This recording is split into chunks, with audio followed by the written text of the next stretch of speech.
여러분, 지난달 뉴스 보셨습니까? 한국의 외환 보유액이 한 달 만에 26억 달러나 줄었다는 보도가 나왔습니다.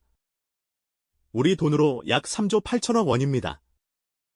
이 정도면 대기업 한 곳의 연간 매출액에 맞먹는 금액입니다. 그런데 더 놀라운 건 뭔지 아십니까? 이게 1997년 외환위기 이후 28년 만에 12월 기준으로 가장 큰 폭으로 줄어든 겁니다. 여러분 기억하시죠?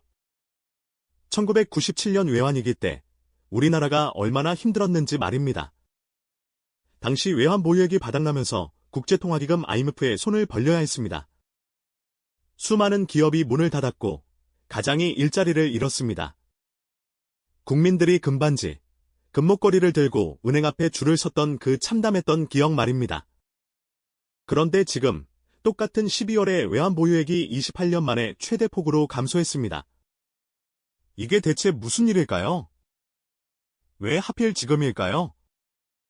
정부는 환율 안정을 위한 개입이었다고 설명하지만 과연 그게 전부일까요? 오늘은 여러분과 함께 이 문제를 깊이 파헤쳐 보겠습니다. 우리가 왜 이런 상황에 처했는지, 이게 여러분의 삶에 어떤 영향을 미칠 수 있는지, 그리고 우리는 무엇을 준비해야 하는지 말입니다. 끝까지 집중해 주시기 바랍니다. 이건 단순한 경제 뉴스가 아닙니다. 여러분의 노후와 자녀들의 미래가 걸린 문제입니다. 먼저 외국 사례부터 살펴보겠습니다. 외환 보유액 관리 실패가 얼마나 무서운 결과를 가져오는지 말입니다. 1997년 태국에서 시작된 아시아 외환위기를 기억하십니까? 당시 태국의 외환 보유액은 겉으로는 충분해 보였습니다.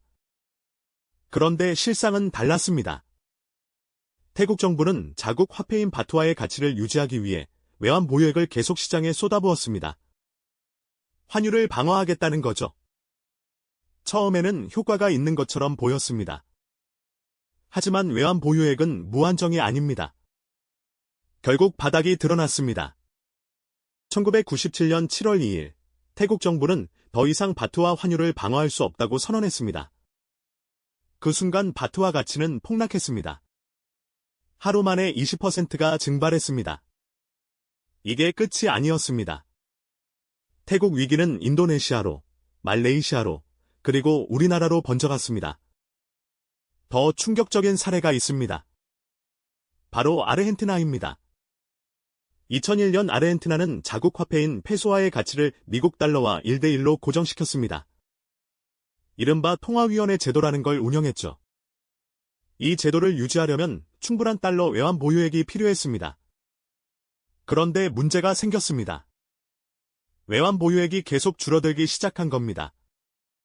정부는 이를 숨겼습니다. 우리는 괜찮다고 국민들을 안심시켰죠. 하지만 2001년 12월, 진실이 밝혀졌습니다. 외환 보유액이 거의 바닥났다는 게 드러난 겁니다. 그 결과가 어땠는지 아십니까? 은행들이 문을 닫았습니다. 사람들은 자기 돈을 찾을 수 없었습니다. 거리에는 시위대가 넘쳐났습니다. 중산층 가정들이 하루아침에 빈민으로 전락했습니다. 20년이 지난 지금도 아르헨티나는 그 후유증에서 벗어나지 못하고 있습니다. 이런 일이 선진국에서도 일어날 수 있다고요? 네, 맞습니다. 영국도 1992년에 비슷한 경험을 했습니다. 당시 영국은 유럽 환율 메커니즘이라는 체제에 가입해 있었습니다. 파운드와 환율을 일정 범위 안에서 유지해야 했죠. 그런데 투기 세력들이 영국을 공격하기 시작했습니다. 대표적인 인물이 조지 소로스였습니다. 그는 영국이 파운드화 가치를 유지할 수 없을 거라고 판단했습니다. 그래서 파운드화를 대량으로 공매도했습니다. 영국 정부는 외환 보유액을 동원해 파운드화를 방어했습니다. 하지만 소로스와 다른 투기 세력들의 공격은 거셌습니다. 결국 1992년 9월 16일, 영국은 항복했습니다. 이날을 검은 수요일이라고 부릅니다. 영국은 하루 만에 외환 보유액 중 33억 파운드를 잃었습니다. 이 사례들이 우리에게 주는 교훈이 뭡니까? 외환 보유액은 국가의 생명줄이라는 겁니다. 이게 바닥나면 어떤 일이 벌어지는지 여러분이 보셨습니다. 그런데 지금 우리나라 상황이 어떻습니까? 28년 만에 12월 기준 최대 폭으로 외환 보유액이 감소했다는 겁니다. 그렇다면 이 현상이 왜 일어나는지 메커니즘을 이해해야 합니다. 외환 보유액이 줄어드는 원리를 세 가지 핵심 요인으로 설명하겠습니다. 첫 번째 요인은 환율 방어 개입입니다. 환율이 급등하면 정부와 한국은행이 나서서 시장에 개입합니다. 어떻게 개입하냐고요? 보유하고 있던 달러를 시장에 풉니다. 원화를 사들이는 거죠. 이렇게 하면 달러 공급이 늘어나니까 원달러 환율이 내려갑니다. 원리는 간단합니다. 물건이 많아지면 가격이 내려가는 것과 같은 이치입니다. 그런데 문제가 뭡니까? 달러를 시장에 풀면 풀수록 외환 보유액은 줄어듭니다. 창고에 있던 쌀을 꺼내 쓰는 거나 마찬가지입니다. 지난해 12월을 보십시오. 원달러 환율이 1480원까지 치솟았습니다. 2009년 글로벌 금융위기 이후 최고치였습니다. 정부는 이를 그냥 둘 수 없었습니다. 왜냐하면 환율이 너무 오르면 수입 물가가 뛰어오르기 때문입니다.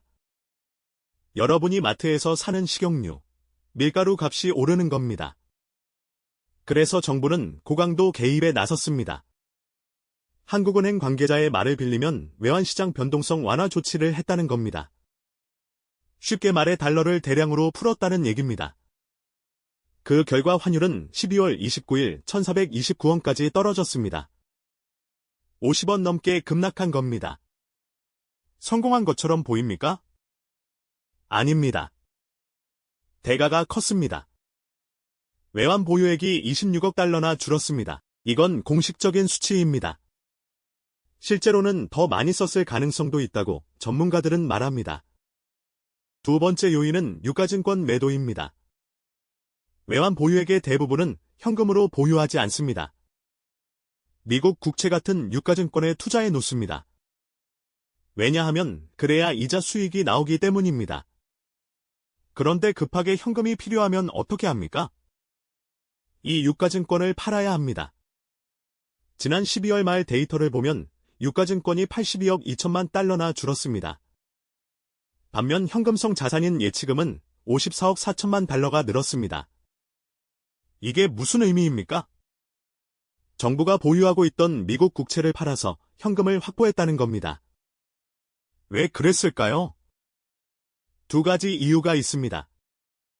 하나는 당장 환율 방어에 쓸 현금이 필요했기 때문입니다. 다른 하나는 앞으로도 계속 환율 방어가 필요할 거라고 예상했기 때문입니다. 여기서 문제는 뭡니까? 유가증권을 팔면 장기적으로 손해를 볼 수 있다는 겁니다. 미국 국채는 안전하면서도 이자를 줍니다. 그런데 이걸 팔아버리면 그 이자 수익이 사라집니다. 게다가 시장 상황이 좋지 않을 때 팔면 손실을 볼 수도 있습니다. 세 번째 요인은 국민연금과의 외환스와프입니다. 이게 좀 복잡한데 쉽게 설명하겠습니다. 국민연금은 해외 투자를 많이 합니다. 해외 주식이나 채권을 사려면 달러가 필요합니다. 보통은 국민연금이 시장에서 직접 달러를 사야 합니다. 그런데 이렇게 하면 어떻게 됩니까? 시장에서 달러 수요가 늘어나니까 환율이 오릅니다. 이걸 막으려고 한국은행이 국민연금에 직접 달러를 빌려주는 겁니다. 이게 외환스와프입니다. 한국은행이 국민연금에 달러를 주면 어떻게 됩니까? 한국은행의 외환 보유액이 줄어듭니다. 물론 나중에 돌려받기는 합니다. 하지만 그 기간 동안은 한국은행이 쓸 수 있는 달러가 줄어드는 겁니다. 이 세 가지 요인이 복합적으로 작용하면서 외환 보유액이 줄어든 겁니다. 그런데 여기서 끝이 아닙니다. 더 큰 문제가 우리를 기다리고 있습니다. 왜 하필 지금일까요? 왜 2024년 12월에 이런 일이 벌어진 걸까요? 그 이유를 이해하려면 우리나라가 처한 세 가지 압박 요인을 봐야 합니다. 첫 번째 압박 요인은 12.3 비상계엄 사태입니다. 지난해 12월 3일 윤석열 대통령이 비상계엄을 선포했습니다. 비록 몇 시간 만에 해제됐지만 충격은 컸습니다. 외국인 투자자들이 깜짝 놀란 겁니다. 한국에서 무슨 일이 벌어지고 있는 거야? 이런 의구심이 생깁니다. 불확실성이 커지는 거죠. 그러면 어떻게 됩니까? 외국인 투자자들이 돈을 빼기 시작합니다. 한국 주식을 팔고, 채권을 팔고, 달러로 바꿔서 빠져나가는 겁니다. 실제로 계엄 선포 직후 환율이 급등했습니다. 12월 3일 1410원대였던 환율이 12월 19일에는 1458원까지 뛰었습니다. 보름 만에 50원 가까이 오른 겁니다. 이게 얼마나 빠른 속도인지 아십니까? 외환시장에서 환율이 하루에 10원만 움직여도 큰 변동입니다. 정부는 이 상황을 그냥 둘 수 없었습니다. 왜냐하면 환율이 계속 오르면 물가가 뛰고 경제 전체가 흔들리기 때문입니다. 그래서 고강도 개입에 나선 겁니다. 보유하고 있던 달러를 시장에 쏟아부은 거죠. 두 번째 압박 요인은 미국 트럼프 2기 출범입니다. 트럼프 대통령이 2025년 1월 20일 재집권했습니다. 그는 선거 기간부터 강한 달러 정책을 예고했습니다. 미국 우선주의를 내세우며 다른 나라들의 압박을 가하겠다고 했죠. 트럼프 당선 이후 달러는 전 세계적으로 강세를 보였습니다. 달러 인덱스가 올라간 겁니다. 달러가 강해지면 어떻게 됩니까? 상대적으로 원화는 약해집니다. 원달러 환율이 오르는 거죠. 더 큰 문제는 한미 투자 펀드입니다. 우리 정부가 미국과 3,500억 달러 규모의 대미 투자를 약속했습니다. 이게 지난해 7월 말 합의됐는데 구체적인 집행 방식을 놓고 아직도 협상 중입니다. 이 3,500억 달러가 얼마나 큰 돈인지 아십니까? 우리나라 외환보역 4,280억 달러의 82%에 해당합니다. 이 돈을 어떻게 미국에 보내야 하는지, 언제 보내야 하는지가 불확실합니다. 이 불확실성 자체가 외환시장의 압박으로 작용하는 겁니다. 세 번째 압박 요인은 중국 위안화 약세입니다. 중국 경제가 어려워지면서 위안화 가치가 계속 떨어지고 있습니다. 왜 이게 우리에게 문제가 되냐고요? 한국 원화와 중국 위안화는 상관관계가 높기 때문입니다. 중국은 우리의 최대 교역국입니다. 중국 경제가 안 좋으면 한국 수출이 타격을 받습니다. 실제로 2024년 한국의 대중국 수출은 부진했습니다. 중국 부동산 시장이 무너지면서 건설 자재, 철강 수요가 줄었기 때문입니다. 게다가 위안화가 약세를 보이면 원화도 따라서 약세를 보이는 경향이 있습니다. 같은 아시아 통화권이고 수출 경쟁국이기 때문입니다.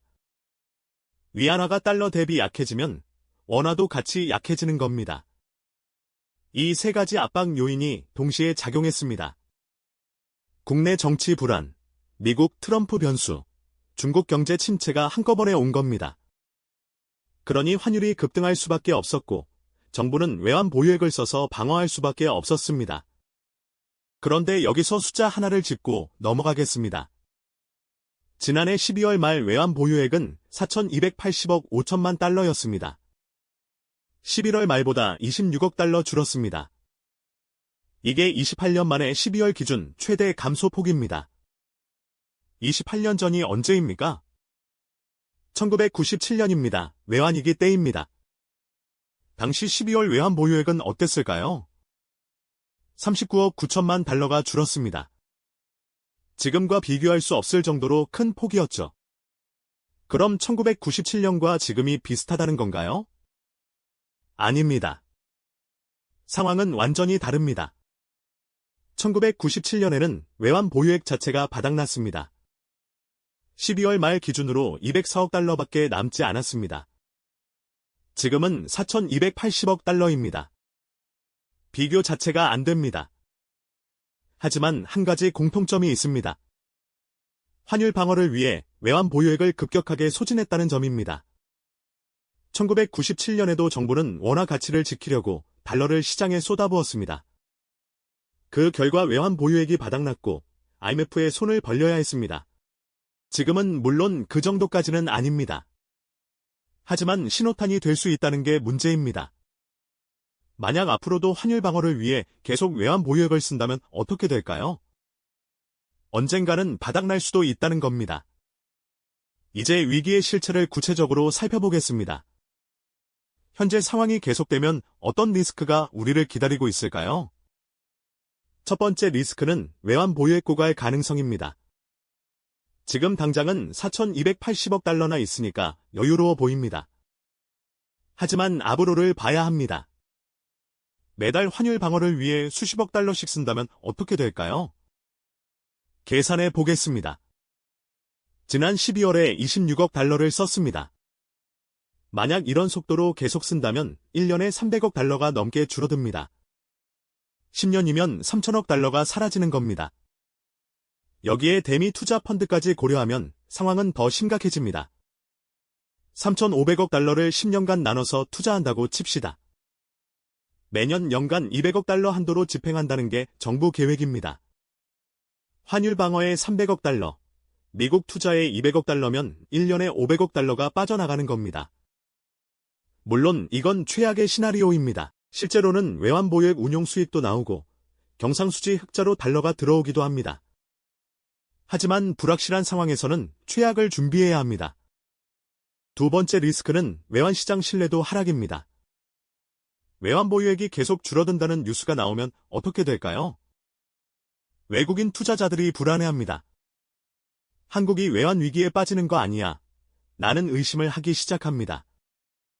그러면 선제적으로 투자금을 회수하려는 움직임이 나타납니다. 이게 바로 자기실현적 예언입니다. 위기가 올 거라는 예상이 실제로 위기를 만드는 겁니다. 1997년에도 이런 일이 벌어졌습니다. 게다가 신용평가사들이 움직입니다. 무디스, 피치, S&P 같은 글로벌 신용평가사들이 한국의 국가신용등급을 검토하기 시작합니다. 만약 등급이 강등되면 어떻게 됩니까? 우리 기업들이 해외에서 돈을 빌릴 때 더 높은 이자를 내야 합니다.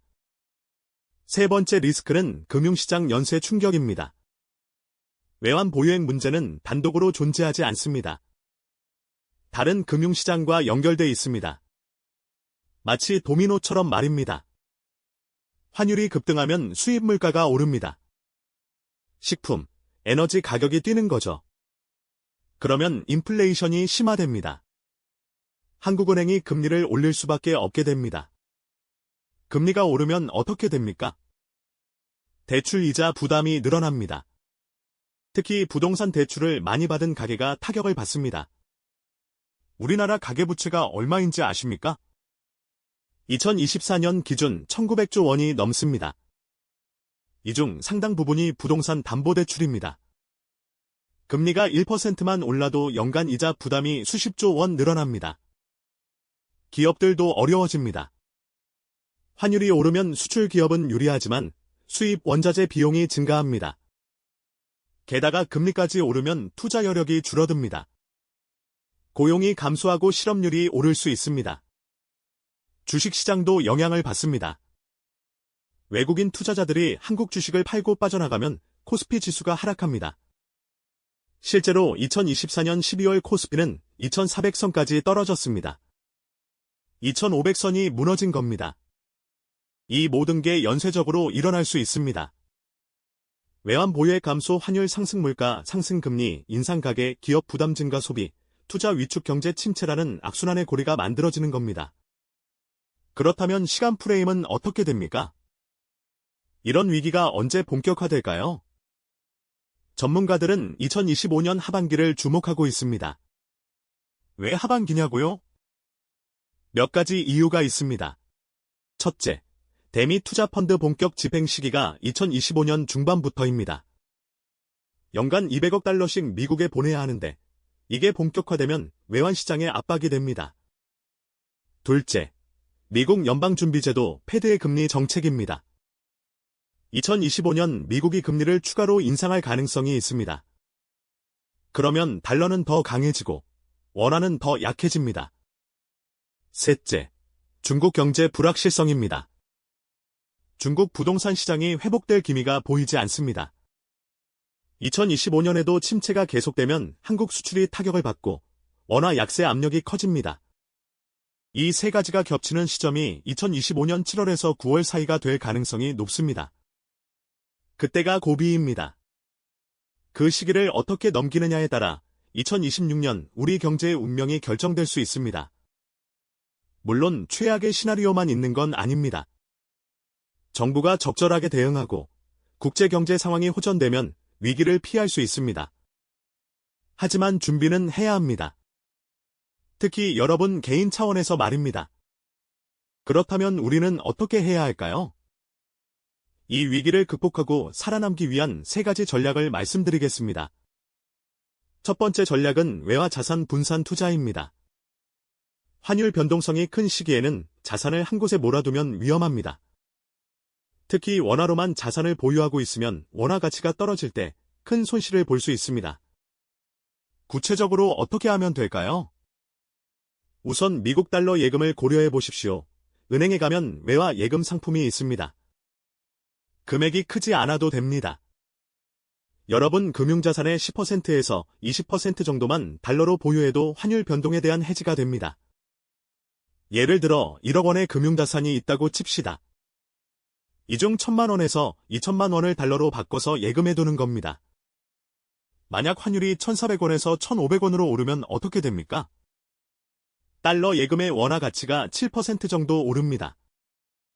물론 반대로 환율이 내려가면 손실을 볼 수도 있습니다. 하지만 여기서 중요한 건 보험이라는 개념입니다. 화재 보험을 들 때 불이 안 나면 보험료가 아깝네라고 생각하지 않습니다. 외화 자산도 마찬가지입니다.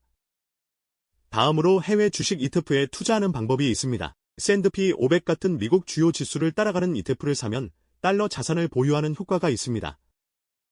게다가 장기적으로 미국 경제 성장의 과실도 누릴 수 있습니다. 주의할 점이 있습니다. 환전 수수료와 세금입니다. 은행에서 달러로 바꿀 때 환전 수수료가 붙습니다. 보통 1% 안팎입니다. 또 외화 예금 이자에는 15.4%의 이자소득세가 붙습니다. 이런 비용을 고려해서 투자해야 합니다. 두 번째 전략은 금리 상승 대비 부채 관리입니다. 앞서 말씀드렸듯이 환율 불안이 심화되면 한국은행이 금리를 올릴 가능성이 있습니다. 지금은 금리가 낮지만 언제든 바뀔 수 있습니다. 만약 여러분이 변동금리 대출을 받고 있다면 지금이 고정금리로 전환할 시기입니다. 왜냐하면 금리가 오르기 전에 고정해 놓으면 나중에 금리가 올라도 영향을 받지 않기 때문입니다. 구체적인 실행 방법을 알려드리겠습니다. 첫째, 본인의 대출을 점검하십시오. 주택담보대출, 신용대출, 마이너스 통장 등 모든 대출의 금리 유형을 확인하세요. 변동금리인지 고정금리인지 말입니다. 둘째, 변동금리 대출이 있다면 은행에 문의하십시오. 고정금리로 전환할 때 조건이 어떻게 되는지 물어보세요. 전환 수수료는 있는지, 고정금리가 몇 %인지 확인하십시오. 셋째, 비교하십시오. 현재 변동금리가 예를 들어 연 3.5%인데 고정금리로 전환하면 4%라고 칩시다. 0.5%포인트 높습니다. 그런데 앞으로 금리가 1%포인트 이상 오를 가능성이 있다면 지금 전환하는 게 유리합니다. 넷째, 실행하십시오. 결정했다면 미루지 마십시오. 금리는 어느 날 갑자기 오릅니다. 그때 가서 전환하려고 하면 이미 늦습니다. 추가로 대출 원금을 줄이는 노력도 필요합니다. 여유 자금이 있다면 중도 상환을 고려하십시오. 물론 중도 상환 수수료가 있는지 확인해야 합니다. 최근에는 많은 은행이 중도 상환 수수료를 면제해주고 있습니다. 세 번째 전략은 안전 자산 비중 확대입니다. 불확실한 시기에는 공격적인 투자보다 방어적인 자산 배분이 중요합니다. 여기서 안전 자산이란 무엇을 말할까요? 첫째는 금입니다. 금은 전통적으로 불확실성이 클 때 가치를 인정받는 자산입니다. 2024년 금 가격이 사상 최고치를 경신한 이유도 글로벌 불확실성 때문입니다. 금 투자 방법은 여러 가지가 있습니다. 실물 금을 사는 방법이 있습니다. 은행이나 한국금 거래소에서 금괴를 살 수 있습니다. 하지만 보관이 문제입니다. 집에 두기엔 불안하고 은행 금고를 빌리면 비용이 듭니다. 더 편한 방법은 금 ETF입니다. 증권사 계좌로 주식처럼 사고 팔 수 있습니다. 국내에도 여러 금 ETF 상품이 있습니다. 소액으로도 투자할 수 있고 황금성도 좋습니다. 둘째는 국채입니다. 한국 국채는 안전한 투자처입니다. 국가가 망하지 않는 한 원금과 이자를 보장받습니다. 지금은 금리가 낮아서 국채 수익률도 높지 않지만 안정성이 중요한 시기에는 좋은 선택입니다. 셋째는 예금입니다. 가장 기본이지만 가장 중요합니다. 예금자 보호가 되는 은행 예금의 일정 금액을 보유하십시오. 5천만 원까지는 예금자 보호가 됩니다. 만약 예금이 5천만 원이 넘는다면 여러 은행에 분산해서 맡기십시오. 이 세 가지 전략을 단계별로 실행하는 액션 플랜을 말씀드리겠습니다. 1단계는 현재 상황 점검입니다. 이번 주 안에 하십시오. 본인의 자산과 부채를 정확히 파악하세요. 엑셀이나 가계부 앱을 이용하면 좋습니다. 자산은 예금, 주식, 부동산 등으로 나누고 부채는 대출 종류별로 정리하십시오. 2단계는 외화 자산 편입입니다. 다음 달까지 실행하십시오. 금융자산의 10%에서 20%를 달러나 달러 자산으로 전환하세요. 은행 외화 예금이나 해외 주식 ETF를 활용하십시오. 3단계는 부채 구조 조정입니다. 2개월 안에 완료하십시오. 변동금리 대출을 고정금리로 전환하고 가능하면 일부 원금을 상환하세요. 특히 금리가 높은 신용대출부터 정리하십시오. 4단계는 안전자산 확보입니다. 3개월 안에 마무리하십시오. 금 ETF나 국채에 일정 비율 투자하고 비상금을 예금으로 확보하세요. 비상금은 최소 월 생활비의 6개월치는 되어야 합니다. 5단계는 지속적 모니터링입니다. 매달 점검하십시오. 환율, 금리, 외환 보유액 동향을 주시하세요. 상황이 악화되면 안전자산 비중을 더 늘리고 호전되면 조금씩 줄이면 됩니다. 이 5단계를 차근차근 실행하면 앞으로 닥칠 수 있는 금융위기에서 여러분의 자산을 지킬 수 있습니다. 여러분, 여기까지 들으면서 불안하셨을 겁니다. 이 나라가 정말 괜찮은 건가 하는 걱정도 드실 겁니다. 하지만 희망을 잃지 마십시오. 우리는 이미 1997년 외환위기를 극복한 경험이 있습니다. 그때를 기억하십니까? 온 국민이 금모으기 운동에 참여했습니다. 할머니들이 금반지를 내놓고 아이들이 돌반지를 꺼냈습니다. 불과 3개월 만에 227톤의 금이 모였습니다. 18억 달러 어치였습니다. 그게 다가 아닙니다. 기업들은 뼈를 깎는 구조조정을 했습니다. 국민들은 허리띠를 졸라맸습니다. 그 결과 우리는 3년 8개월 만에 IMF 빚을 모두 갚았습니다. 세계가 놀랐습니다. 지금 우리 상황은 1997년보다 훨씬 낫습니다. 외환 보유액이 4,280억 달러나 됩니다. 경상수지는 흑자입니다. 외채 비율도 안정적입니다. 국제통화기금 IMF도 2024년 7월 보고서에서 한국의 외환 보유액은 발생 가능한 광범위한 외부 충격에 대응하기에 충분한 수준이라고 평가했습니다. 문제는 방심입니다. 우리는 괜찮아라고 안일하게 생각하는 순간 위기가 찾아옵니다. 반대로 경각심을 갖고 준비하면 위기를 기회로 바꿀 수 있습니다. 환율이 오를 때 달러 자산을 확보해둔 사람은 자산이 늘어납니다. 금리가 오르기 전에 고정금리로 바꿔둔 사람은 이자 부담이 줄어듭니다. 불확실할 때 안전 자산을 쌓아둔 사람은 마음의 평화를 얻습니다. 위기는 준비된 자에게 기회입니다. 1997년 외환위기 때도 그랬습니다. 그때 저평가된 한국 자산을 산 사람들은 나중에 큰 수익을 냈습니다. 2008년 글로벌 금융위기 때도 마찬가지였습니다. 지금 이 순간도 똑같습니다. 지금 준비하는 사람과 안 하는 사람의 차이는 5년 후, 10년 후 크게 벌어질 겁니다. 여러분의 선택이 여러분의 미래를 결정합니다. 마지막으로 당부 말씀드리겠습니다. 첫째, 정보에 민감하십시오. 한국은행 발표, 환율 동향, 국제경제 뉴스를 주시하세요. 무지가 가장 큰 위험입니다. 둘째, 행동하십시오. 아는 것만으로는 부족합니다. 오늘 제가 말씀드린 3가지 전략을 실천에 옮기십시오. 내일부터 시작하지 말고 오늘부터